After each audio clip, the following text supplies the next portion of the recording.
بسم الله الرحمن الرحيم. الصلاة والسلام على أشرف الخلق أجمعين.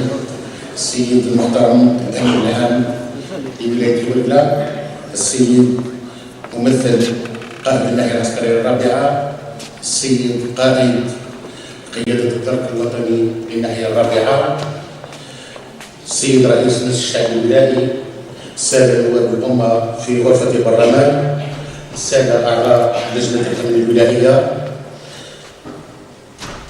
زميلاتي زملائي الأساتذة، أيتها الطالبات، أيها الطلبة، مسؤولي الجامعة في جميع المستويات، ضيوفنا الكرام، السلام عليكم ورحمة الله تعالى وبركاته.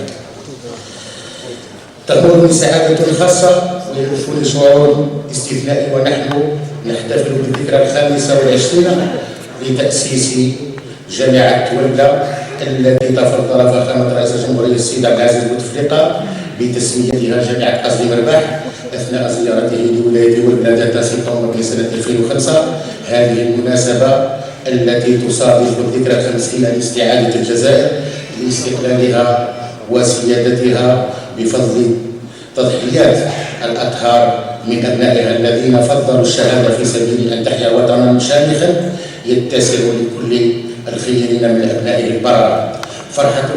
فرحمة الله على شهدائنا الأبرار، كما تلتقي أيضا مع مناسبة عيد العلم الذي يمثل رمزا لكل الجزائريات والجزائريين ومرجعا ثقافيا يحكي أصالة هذه الأمة ومجدها. أعيد التحية بالسلام وأقول: كثير هم الرجال الذين صنعوا هذا البلد الطيب والذين تتشرف جامعتكم بل جامعتنا بحمل أحد أسماء هؤلاء الرموز، ألا وهو هذه الشخصية الفذة الرمز، شخصية المدعو قصدي مرباح. سديدة ومحكمة من هذه الإجراءات وهذه الأعمال المميزة بشخص ما وفره جهاز الأمن العسكري آنذاك للقيادة السياسية الجزائرية من معلومات دقيقة استخباراتية مكنت من أكبر إنجاز استكمل السيادة الوطنية ألا وهو تأمين المحروقات. فبفضل تلك المعلومات التي وفرها جهاز الاستخبارات كان تمكنت القيادة السياسية آنذاك من تأمين المحروقات في 14 في 1990 من طرف الرئيس الراحل هواري بومدين رحمه الله. هذا الرجل الذي كان قد ذكر في خطابه كلمة تاريخية مدوية ألا وهي كلمة قررنا إن كلمة. فجهاز المخابرات الجزائرية استطاع أن يتغلغل في أعماق الدولة الفرنسية ووصل حتى إلى الكتابة العامة لقصر الإليزي. وخلال من بين أيضا المنجزات الأخرى أنه خلال الحرب الباردة تمكن الجزائر في عهده من إنشاء قاعدة تصنت في لبنان ومصنع للأسلحة في المغرب الأقصى دون أن يعلم هذا الأخير لأنه كان هذا المصنع كان تحت إطار مصنع للعصير. هذا جزء من مسيرة الرجل، ليس كل الرجال. رجلا عظيما كان خزانة أسرار الدولة الجزائرية، امتلك ملفات حساسة وكانت له نظرة استراتيجية عميقة يشهد بها الغريب قبل الصديق. فقد وضع مع رفاقه الأسس الأولى لجهاز الأمن العسكري وفق معطيات استمدها من تجربته الشخصية خلال حرب التحرير ومشاركته في مفاوضات ليروس إيفيان كخبير عسكري. لقد أعطى الرجل قصدي مرباح للجزائر الكثير حتى آخر رمق من حياته، وظل رحمه الله متفانيا مخلصا في خدمة الجزائر لتبقى أعماله اليوم راسخة في الأذهان وذاكرة خالدة في أذهان الجزائريين، بل حتى في ذكره خالدة في وطن يعتز بإنجاب رجل مثل هذا الرجل من هذا النوع من هذا الطراز. لقد عمل المرحوم في الظل دون أدنى رغبة في الأضواء وسهر بلا هوادة على أمن البلاد وخدم الجزائر بتفاني وإخلاص على رأس جهاز حساس جدا للغاية، جعل منه الدرع الواقي لتبقى الجزائر في مستوى الصورة التي حلم بها رفاقه ممن استشهدوا في ميدان أشرف. أيها الحضور الكريم، أيها الشباب، أيها الطلبة والطالبات، لتكن لنا حياة هذا الرجل عبرة ننطلق منها من الجامعة، فالرجل متفانى من أجل الجزائر.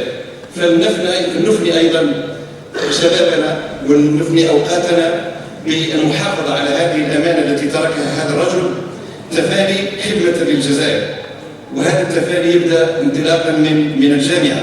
فانطلاقا من الجامعة نرقي هذه المؤسسة العلمية الأكاديمية، نرقيها بماذا؟ نرقيها بتكثيف وبمواصلة تلك الإنجازات التي كنا نسمعها بالمباشرة عبر الشريط. هذه الإنجازات العلمية المختلفة الجادة نزكيها بمختلف بحوثنا العلمية الأكاديمية المختصة حتى تصبح هذه الجامعة في مصاف الجامعات العالمية. سيد مدير الجامعة الطالب بلال طالبي عن اختراعه لآلة بيداغوجية وتقنية لحساب الخصائص الفيزيائية للصخرة البترولية مسجلة في المعهد الوطني للملكية الصناعية بجزائر العاصمة.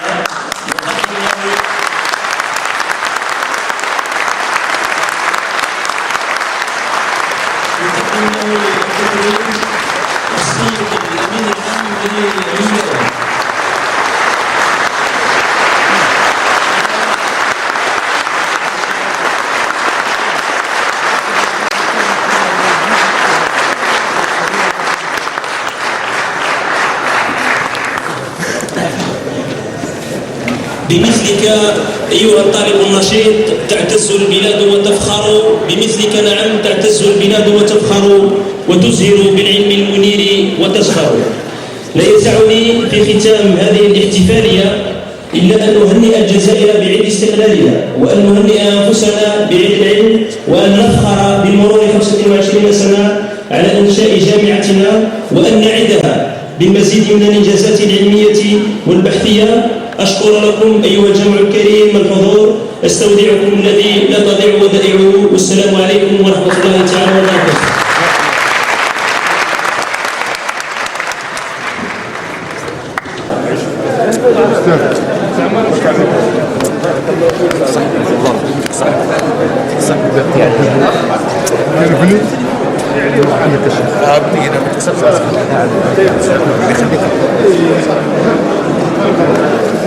يعطيكم الصحة. ربي يخليك. بنروح.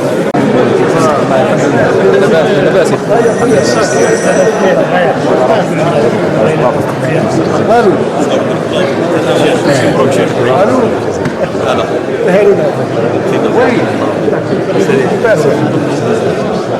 بارك عليك. ان شاء الله اكثر من هكا. بفضل لكم الشيخ.